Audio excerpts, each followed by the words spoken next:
1월, 2월에 걸쳐서 더 위대한 일을 사모하는 교회가 되기 위하여 우리에게 먼저 무엇이 필요한가 하는 문제들을 함께 생각했습니다. 예수 그리스도께서 승천하시면서 제자들에게 하셨던 큰 가르침은 내가 하는 일을 너희도 할 것이다 하는 것이었고, 더 나아가서 이보다 더 큰 일, 즉 이보다 더 위대한 일을 너희가 할 것이다 라고 말씀하셨습니다. 더 크고 더 위대한 일을 하게 하시는 예수 그리스도, 이 위대한 일은 어디에서 시작되어야 할까? 우리가 생각한 것은 가정에서 이 위대한 일이 먼저 시작되어야 한다 하는 것이었습니다. 가정이 진리로 충만하고 하나님의 은혜와 능력으로 충만하지 못하다면 우리 교회는 힘과 능력을 상실합니다.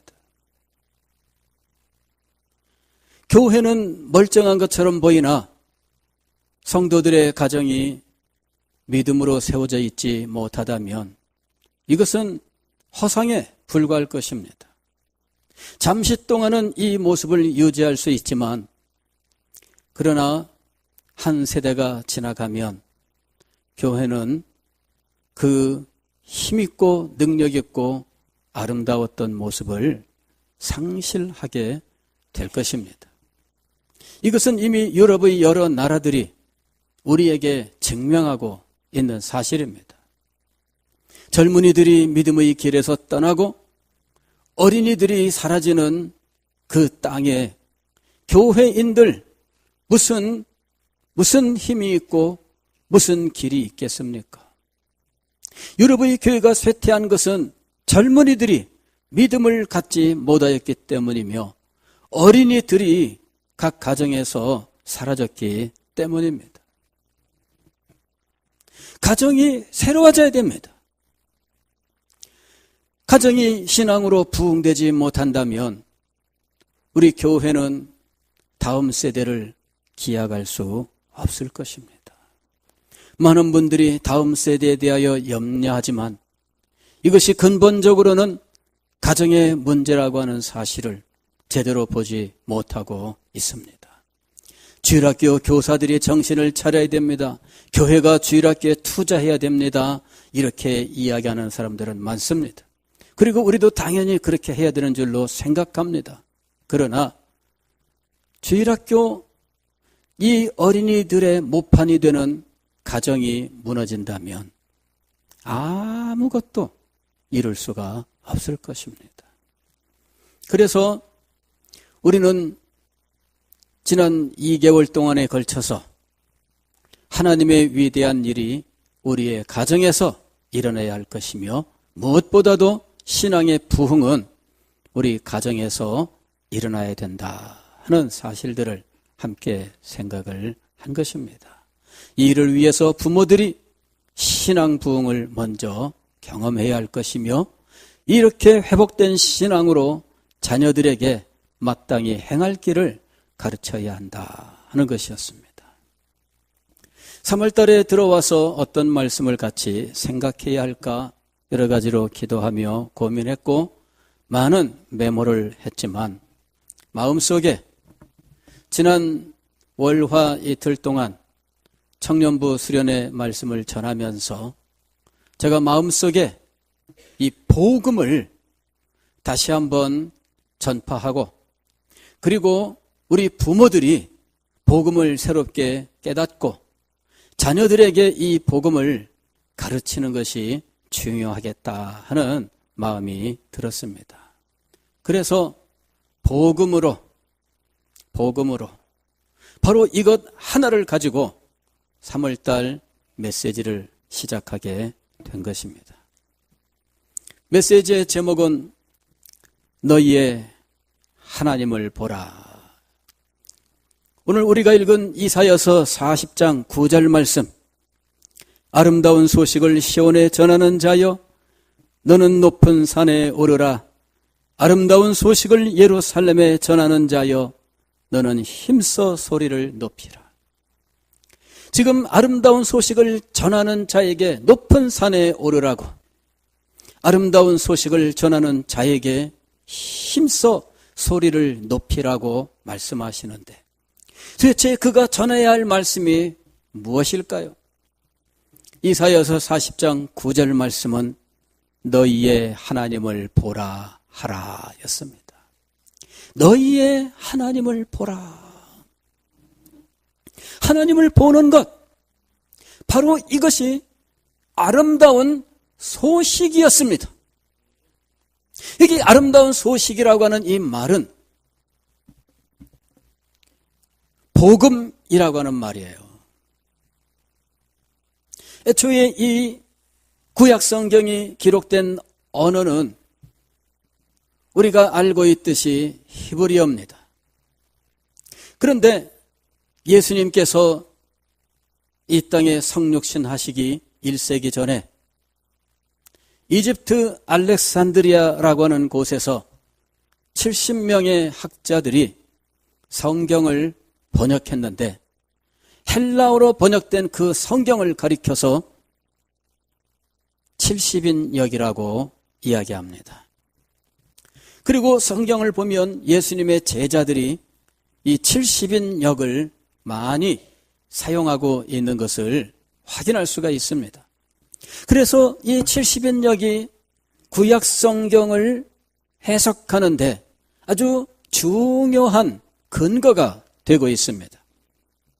그런데 이 70인역이 오늘 이사야서 40장 9절의 말씀을 번역할 때 아름다운 소식을 시온에 전하는 자여, 이 아름다운 소식을 무엇으로 번역했느냐 하면 복음으로 번역을 한 거예요.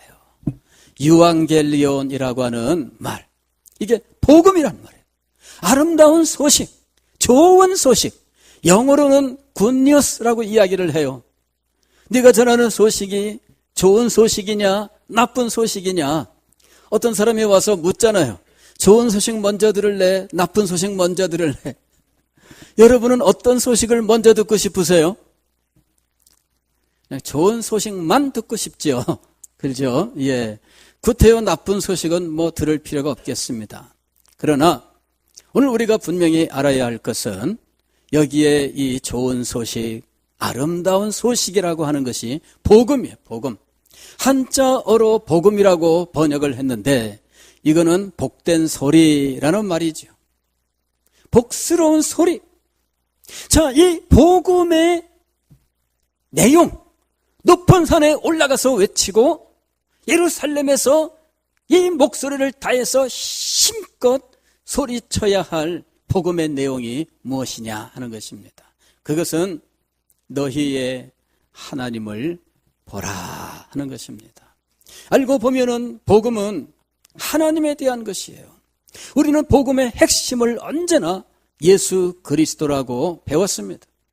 우리는 눈을 떠도 예수 그리스도, 눈을 감아도 예수 그리스도, 집 안에 있을 때도 예수 그리스도, 집 밖으로 나갈 때도 예수 그리스도.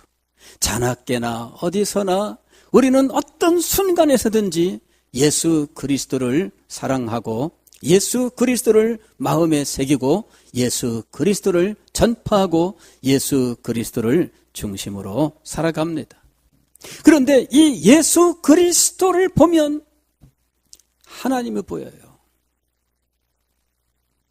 그래서 예수 그리스도는 하나님의 영광의 본체라고 불렀던 거예요. 하나님의 영광의 본체가 되시는 분이 예수 그리스도입니다. 그래서 예수님께서 제자들에게 말씀하셨습니다. 너희가 나를 보았으면 곧 내 아버지를 본 것이다. 나를 본 자는 내 아버지를 이미 본 자다, 이 얘기입니다. 예수 그리스도를 보는 자는 하나님을 보게 될 것입니다. 예수 그리스도는 복음 그 자체라고 이야기하는데 이 복음 자체가 되시는 예수 그리스도를 이 땅에 보내신 분이 누구일까요? 예수 그리스도의 십자가의 죽음을 이루신 분이 누구일까요? 그분의 피 흘리심을 통하여 믿는 자의 죄를 깨끗하게 사해 주시는 이 죄사함의 원리를 세우신 분이 누구일까요? 장사 지낸 바 사흘된 이 분을 다시 살리셔서 하나님의 아들로 인정하시고 그를 의롭다 하신 분은 도대체 누구일까요? 이 영광스러운 복음을 창세전에 예비하시고 그리고 인간의 타락과 더불어 이 죄인들에게 선포하신 분이 누구실까요? 복음은 바로 하나님에 대한 것이에요. 복음을 알면 알수록 우리는 하나님을 알 수밖에 없어요. 예수 그리스도의 영광을 알면 알수록 우리는 하나님을 더 깊이 깨달아 알게 되어 있습니다. 아름다운 소식을 시온에 전하는 자여 너는 높은 산에 오르라. 아름다운 소식을 예루살렘에 전하는 자여 너는 힘써 소리를 높이라. 복음을 전하는 자여 높은 산에 올라가서 외쳐라. 복음을 전하는 자여 목소리를 아끼지 말고 힘껏 소리쳐 외쳐라. 그 복음의 내용은 무엇입니까? 너희의 하나님을 보라 하는 거예요. 복음을 통해서 예수 그리스도를 자신의 구주로 영접한 자들은 구원을 얻게 될 것입니다. 그러나 이 복음을 전체적으로 이해하기 위해서는 예수 그리스도를 이 땅에 보내시고 십자가의 죽음과 그리고 죄사함의 원리와 부활과 또한 믿는 자들을 죄를 사하시고 의롭다 하시는 하나님을 알아야 복음 전체를 깨달아 알 수 있는 것입니다.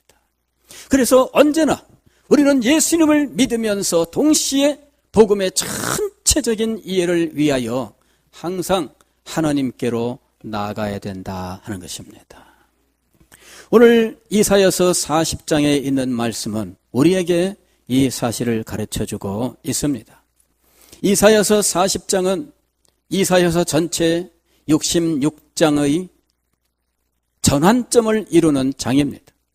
1장부터 39장까지의 내용과 40장부터 66장까지의 내용은 바로 이 40장에서 완전히 바뀌게 되는데, 이렇게 완전히 바뀌는 것을 전환점이라고 부르지요. 이 전환점에 하나님께서 선포하시는 것은 하나님의 구원입니다. 하나님께서 이스라엘 백성들을 다시 회복시키시고 이스라엘 백성들에게 구원을 허락하시겠다라고 하는 약속의 말씀, 바로 이것이 40장부터 시작이 되고 있습니다. 40장 1절 말씀을 보면 하나님께서 위로의 말씀을 전하라고 하십니다. 너희의 하나님이 이르시되 너희는 위로하라, 내 백성을 위로하라. 이 위로가 필요한 이스라엘 백성들의 상황에 있어요. 이스라엘 백성들은 이 이사야 선지자의 예언 속에서 바벨론에게 멸망을 당하고 바벨론에게 포로로 붙잡혀가서 노예와 같은 삶을 살아갑니다. 나라를 상실하고 그 땅에서 살아간다고 하는 것이 얼마나 큰 고통인지 우리는 일제 36년을 통해서 이미 잘 알고 있습니다. 일제 36년 우리가 나라의 독립을 상실하고 살아갈 때 그래도 배불리 먹으니 좋다 이렇다면은 그거는 정상적이 아닙니다. 그렇지 않겠습니까? 바벨론의 포로로 붙잡혀 갔으나 그곳에서 어떤 사람은 총리 대신까지 되었어요. 왕 한 사람 이외에는 자기가 자기보다 높은 사람이 없는 지고한 위치에까지 이르렀지만 그러나 이 사람은 결코 행복하지 않았습니다. 왜냐하면 이방 땅에 지금 포로로 붙잡혀 와 있고, 아니 포로라고 해서 무슨 포로 수용소에 들어가 있는 것도 아니고 자유로웠어요. 그 나라에서 자기의 재능을 마음껏 발휘할 수 있게 하셨어요. 그리고 자기의 재능이 인정만 받으면 얼마든지 지위가 높아지게 되어 있었어요. 이것이 바벨론의 정책입니다. 그래서 이스라엘 사람들도 높은 위치에 올라갔어요. 다니엘 같은 사람은 최고의 자리까지 올라갔습니다. 그러나 다니엘의 마음은 행복하지 않았습니다. 왜냐하면 하나님을 하나님으로 섬길 수 없었기 때문이에요. 다니엘이 예루살렘이 함락되던 그 첫 해에 포로로 붙잡혀갔는데 70년이 될 때까지 바벨론 땅에서 삽니다. 그동안 다니엘이 간절히 소망했었던 것은 회복이에요. 회복. 그동안에 들려온 소식들이 있습니다. 우리가 에스겔 선지자의 환상을 통해서 예루살렘 성전이 완전히 무너졌다는 사실을 듣게 됩니다. 그 땅에 살고 있었던 모든 유대인들, 이스라엘 백성들은 얼마나 절망을 했을까요? 비록 이방 땅에 와 있지만 성전이 건재하다면 그래도 소망을 갖고 살아갈 수 있었을 것인데 성전이 무너졌어요. 에스겔 선지자의 환상 속에서 그가 천사에게 이끌려 예루살렘에 가게 되었는데 그는 성전을 목격합니다. 성소로부터 연기가 새어나오는데 이 연기가 성전 동쪽 문을 통해서 그냥 사라진 거예요. 선지자가 이 사실을 깊이 생각합니다. 도대체 무슨 일일까? 그런데 그의 동생이 예루살렘에 갔다가 와서 그 소식을 전합니다. 예루살렘 성전이 완전히 무너졌습니다. 그 땅에 그나마 남아있던 사람들이 자꾸만 독립운동한다고 아마 이렇게 하다가 그냥 바벨론 군대가 에이 하고서는 가서 완전히 그냥 막 성전까지 이번에는 완전히 파괴를 한 거예요. 그러면 이스라엘 백성들은 성전이 사라졌으니 얼마나 절망하겠어요. 이제는 성전도 사라졌구나. 그런데 에스겔 선지자는 단지 건물이 무너진 걸 본 게 아니라 건물을 성전되게 만들었던 하나님의 영광의 연기, 이것이 사라진 걸 본 거예요. 이 연기는 하나님께서 자기 백성 가운데 계신다는 증거로 하나님께서 보여주신 거예요. 이스라엘 백성들이 애굽 땅에서 탈출할 때 구름 기둥과 불 기둥이 이스라엘 백성들을 인도했다고 기록하고 있습니다. 이때 이 구름 기둥과 불 기둥은 두 개가 아니라 하나예요. 낮에는 구름 기둥으로 보이고 밤에는 불 기둥으로 보이는 거예요. 이것이 하나님이 그 백성들에게 내가 너희와 함께한다라고 하는 사실을 눈으로 보이도록 증거를 보여주신 거예요. 이것이 여호와의 임재의 상징이라고 불러요. 하나님이 이곳에 계시는 겁니다. 이스라엘 백성들은 눈으로 보고 확인할 수 있었습니다. 그리고 구름이 떠오르면 짐을 싸서 구름이 가는 대로 따라가고 구름이 멈추면 그곳에서 장막을 치고 그곳에서 거주하는 겁니다. 언제나 하나님의 인도하심과 하나님의 함께 하시는 속에서 이 백성들이 광야 40년을 지내었던 것이죠. 솔로몬이 성전을 완공하고 하나님 앞에 번제를 드리고 간절하게 기도했을 때 그때 하나님께서 이 성전을 기뻐하시고 이 백성들을 기뻐하신다는 표로서 그곳에 지성소에 연기로 가득 채우셨어요. 연기로 가득 차 있다는 말은 하나님의 영광이 그곳에 가득 차 있다라는 거예요. 에스겔 선지자가 목격한 연기가 바로 그거였어요. 그런데 가득 차 있는 연기가 아니라 빠져나간 연기예요. 이 말은 하나님의 영광이 그들을 떠났다는 말입니다.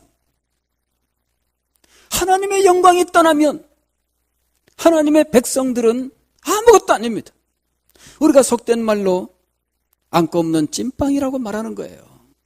불 꺼진 항구입니다. 하나님의 영광이 떠나면 우리는 아무것도 아니에요. 그것이 이스라엘 백성들의 절망적인 상황이었습니다.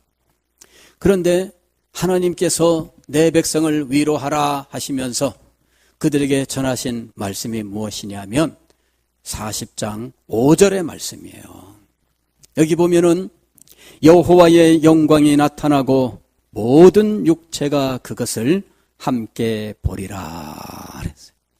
여호와의 무엇이 나타나고 영광이 나타나고 성전이 무너질 때 이 성전을 떠났던 하나님의 영광이 다시 돌아온다라고 하는 것이죠. 이것이 바로 회복이에요. 하나님께서 주시는 구원이란 무엇이냐 하면은 하나님께서 다시 찾아오시는 것을 의미하는 거예요. 떠나셨던 하나님께서 다시 찾아오신 사건이 바로 구원 사건입니다. 부흥이라고 하는 것은 다시 살아남을 의미하는 것인데 이 다시 살아나는 일은 어떻게 이루어지느냐 하면 떠나셨던 하나님께서 다시 오심으로 이루어지는 거예요. 절망에 빠져 있었던 이스라엘 백성들입니다. 하나님의 영광이 떠났고 그들은 기약 없이 이방 땅에서 살아야 되는 존재들입니다. 비록 먹는 것에 부족함이 없고 비록 출세할 수 있는 길도 열렸지만 하나님이 없으므로 그들은 아무것도 아니었습니다. 시편 73편에서 시인이 그렇게 이야기합니다. 하늘에서는 주 외에 누가 내게 있으리요. 천국이 천국되는 이유는 금으로 만들어진 길이나 보석으로 치장된 집에 달려있지 않습니다. 어떤 분이 우스갯소리를 하더라고요. 어떤 부자가 죽기 전에 말씀을 들었는데 야, 네가 죽기 전에 천국에 올 때는 하나만, 딱 한 가지 물건만 가져올 수 있다 그랬대요. 그랬더니 이 부자가 연구했습니다. 내가 가진 게 많은데 천국에 가면은 뭘 가지고 갈까? 연구에 연구를 거듭해가지고 드디어 하나로 모든 것을 하나로 다 바꾸어서 이것을 딱 준비한 거예요. 천국의 문에 딱 서가지고 자 이제 소지품 검사를 하겠습니다. 한 가지밖에 못 가져갑니다. 이런 거예요.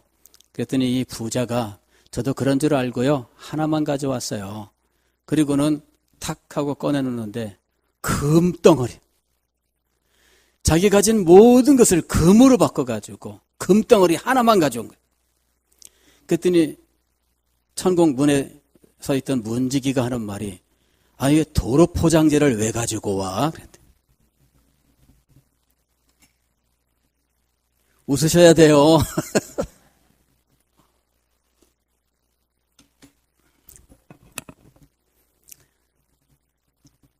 세상에 가장 귀한 것인 줄 알고 준비했는데 천국에 갔더니 그게 기껏해서 뭐예요? 아스팔트야, 아스팔트. 여러분, 천국이 천국인 이유는 금이 아스팔트가 되기 때문이 아니에요. 그곳엔 누가 계시기 때문이에요? 하나님이 계시기 때문이에요. 하나님이 계신 곳이 천국입니다. 천국의 본질은 하나님의 임재예요. 하나님의 임재. 그래서 우리가 지상에 살면서도 지상에서 천국을 누리는 삶을 산다고 말하는 이유는 하나님께서 우리와 함께 하시기 때문입니다. 지상에 있으면서도 우리는 천국으로 살아갈 수 있어요. 왜? 하나님이 우리와 함께 하시기 때문이에요. 하나님이 계신 곳이 바로 천국입니다. 이스라엘 백성들은 바벨론 포로 생활을 하면서 그들은 호의호식을 하고 높은 지위까지 올라갈 수 있었으나 하나님의 영광, 하나님의 임재에는 도달할 수 없어서 얼마나 낙심하고 절망했는지 모릅니다. 그런데 하나님께로부터 위로의 말씀이 들려온 거예요. 여호와의 영광이 나타나고 여호와의 영광이 나타나고 떠났던 하나님의 영광이 다시 돌아왔고 떠났던 하나님의 영광이 다시 가득 채워진다는 것입니다. 그러므로 아름다운 소식이란 바로 이 떠났던 하나님께서 그들 가운데 다시 임하셨다는 사실, 바로 그것이 아름다운 소식의 핵심이었던 것입니다. 하나님께서 그들 가운데 찾아오셨습니다. 하나님께서 그 백성과 함께 하십니다. 그 백성들이 진정으로 하나님의 백성이 되게 하시는 놀라운 역사가 일어났습니다. 하나님이 안 계시면 그들은 하나님의 백성이 아닙니다. 하나님이 떠나셨으면 그들은 하나님께 버림받은 자들입니다. 하나님이 그들 가운데 없다면 그들에게는 소망이 없습니다. 그러나 하나님께서 다시 찾아오셨습니다. 그 날이 위로의 날이요, 그 날이 구원의 날입니다. 복음은 바로 이 하나님을 바라보는 것입니다. 아름다운 소식을 시온에 전하는 자여 너는 높은 산에 오르라. 이 아름다운 소식이란 너희의 하나님을 보라 하는 거예요. 너희의 하나님을 보라. 예수님께서 세례 요한이 요단강 하류에서 세례를 주는 현장에 나타나셨어요. 그랬더니 세례 요한이 자기 옆에 있던 제자들에게 이렇게 이야기합니다. 보라, 세상 죄를 지고 가는 어린 양을 보라. 세상 죄를 지고 가는 어린 양을 보라. 이것이 바로 복음이었습니다. 그런데 이미 구약에서는 너희의 하나님을 보라 하고 이야기한 거예요. 이 하나님의 영광이 이 땅에 예수 그리스도께서 임하실 때 하나님의 영광이 그분에게 있었어요. 그래서 요한복음 1장 14절에서 하나님의 독생자가 임하신 이 사건을 가리켜서 하나님의 영광이 함께하는 것으로 이야기합니다. 말씀이 육신이 되어 우리 가운데 거하심에 우리가 무엇을 보니? 그 영광을 보니 아버지의 독생자의 영광이요.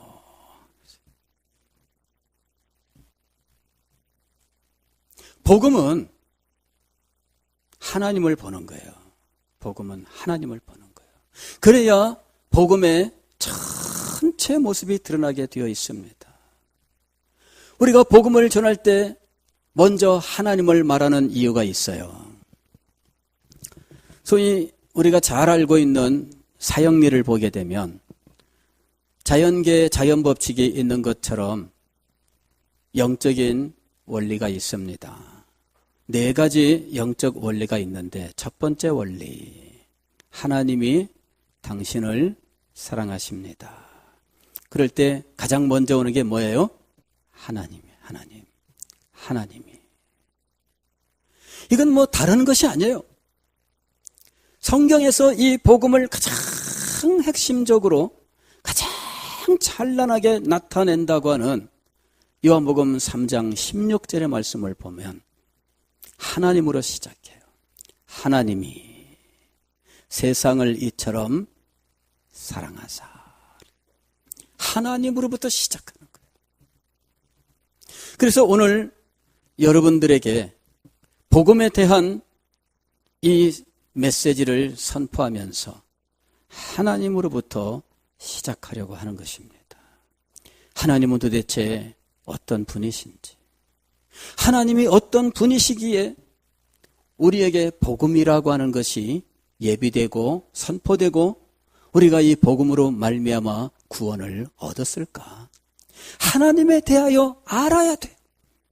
하나님이 도대체 어떤 분이시며 이분이 무슨 일을 행하셨으며 그것이 우리와 무슨 상관이 있는지 이 모든 사실들을 알아야 비로소 복음이 전체적으로 우리 앞에 드러나게 되어 있습니다. 사랑하는 성도 여러분, 우리는 하나님을 바라보아야만 돼요. 하나님이 우리의 소망입니다. 하나님이 우리의 기쁨이에요. 하나님을 잃어버리면 우리는 모든 것을 잃어버리는 것이며 하나님의 은혜를 받지 못한다면 우리는 영적 생명과 그 풍성함을 상실하는 것이에요. 하나님을 알지 못하며 하나님의 계획을 알지 못한다면 우리는 구원을 얻을 수가 없습니다. 왜 예수님을 믿습니까? 이것은 하나님께서 우리에게 구원의 길로 제시하셨기 때문이에요. 하나님이 없다면 예수 그리스도 없습니다. 하나님이 없다면 예수님의 십자가가 없습니다. 하나님이 안 계신다면 예수님의 십자가의 피 흘림도 없어요. 이 예수 그리스도의 이 생명의 복음은 하나님으로부터 시작되고 있는 거예요. 이사야서 40장은 이 하나님을 바라보고 이 하나님을 기다리라 하고 선포하고 있습니다. 28절 이하의 말씀을 보면 이렇게 이야기합니다. 너는 알지 못하였느냐 듣지 못하였느냐 영원하신 하나님 여호와 땅 끝까지 창조하신 이는 피곤하지 않으시며 곤비하지 않으시며 명철이 한이 없으시며 피곤한 자에게는 능력을 주시며 무능한 자에게는 힘을 더하시나니 소년이라도 피곤하며 곤비하며 장정이라도 넘어지며 쓰러지되 듣지 못하였느냐? 알지 못하였느냐? 누구를? 하나님을. 하나님을 알지 못하고 하나님에 대하여 듣지도 못하고 하나님에 대하여 깨닫지도 못하는 사람은 소망이 없습니다. 그러나 31절 말씀 보면 이렇게 이야기합니다. 오직 여호와를 앙망하는 자는 새 힘을 얻으리니. 여호와를 앙망한다 이렇게 얘기해요. 앙망하다 이 말이 무슨 의미일까요? 기다린다. 앙망한다라는 이 말은 기다린다. 간절히 바란다.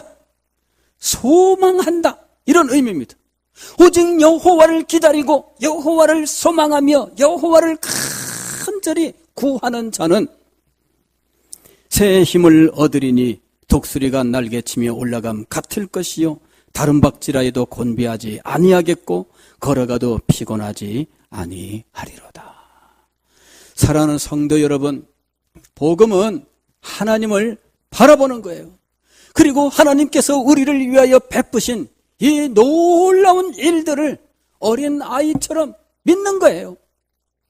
하나님께서 우리의 구원을 위하여 행하신 일이 있습니다.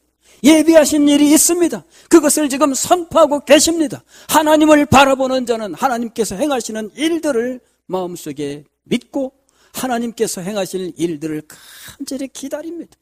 바로 이것이 오늘 우리의 구원하는 믿음인 거예요. 너희의 하나님을 바라보라. 사랑하는 성도 여러분, 우리는 하나님으로부터 시작할 것입니다. 우리의 모든 삶은 하나님께로부터 시작하며 하나님으로 말미암으며 하나님께로 돌아가게 될 것입니다. 그래야 우리는 모든 영광을 하나님 앞에 돌리는 사람이 되는 것이지요. 이와 같이 하나님으로 말미암아 살아가고 하나님께로 모든 영광을 돌리며 하나님께로부터 생명과 은혜를 받아 살아가는 여러분이 되시기를 주의 이름으로 축원합니다.